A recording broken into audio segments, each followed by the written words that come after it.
Okay. Hello, my name is Mike Hurst from Highland Farm. I'm in charge of growing the plants at Highland Farm. And today I'm going to discuss to you how to fertilize the Arborvitae. First off, before we do any fertilizer, we have to identify what kind of plant this is. And just with about all Arborvitaes, they are considered to be an indeterminate plant. An indeterminate plant means that it can grow any amount of growth it can sustain in this growing season based on the environmental conditions that it is in. For example, if it's in a drought, it won't grow as much as if it was raining about once every week. When we start fertilizing, we use something called Osmocote, which is this stuff right here. This is a pelletized slow-release fertilizer, and our concentrate is 17-17-17. When we apply the fertilizer, we just dump it into our hands, kind of just like this. And we go over and we just do a light application just to the surface of the plant, just kind of like that. We don't need to put a lot on because there's enough in here for the plant to survive. And we just spread it around just like that. Not a lot.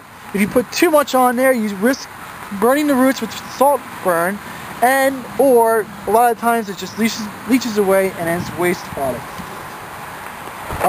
With fertilizing plants, it is important for greenery and for growth, but predominantly the number one factor that plants have for growth is the amount of water, either too much or too little.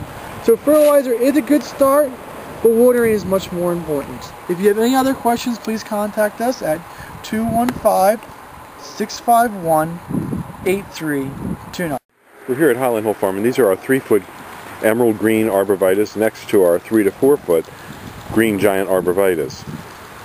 These emerald greens are very slow growing. They'll grow to 10 to 15 foot. They grow about 6 inches a year.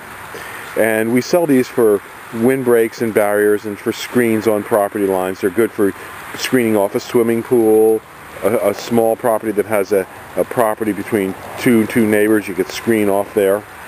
It has to be full sun, and it has to be very, very good soil. It doesn't like wet soil or poorly drained soil.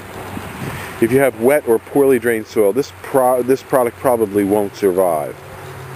We plant them about 3 foot apart on center.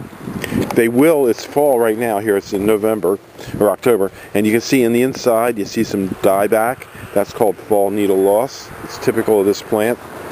Most evergreens do that. They lose about 1/3 of their foliage a year. When we plant large amounts of them for you, we always put a drip water system down like this. You can see it's working, and that's what helps keep these plants so lush and healthy looking. We deliver and plant them up and down the East Coast, and we can do upwards to 100 of them a day for you if that's the number you want, with our one crew of 3 men. And next to it over here, this is our cherry laurel. This is the Autolukens cherry laurel that's getting ready to go out on a job. So we have a wide selection of trees, plants, and shrubs. We also have Leland cypress, like right over here. Those are our 4 to 5 foot Lelands. And down over in here, there's some taller 5 to 6 foot Cryptomeria, Yoshino.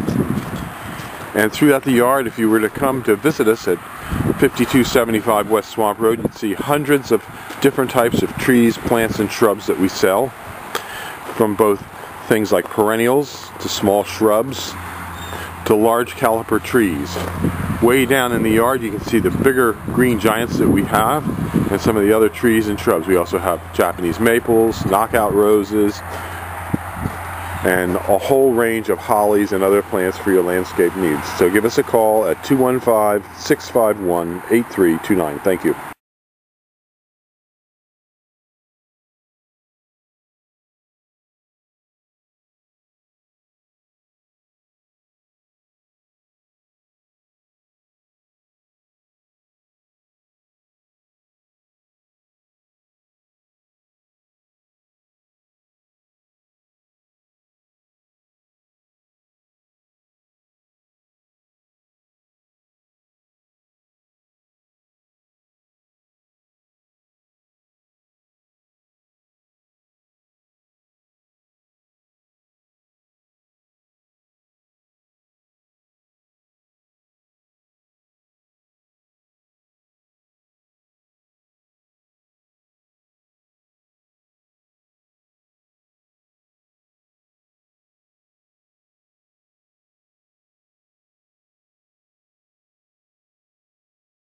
breaks and barriers and for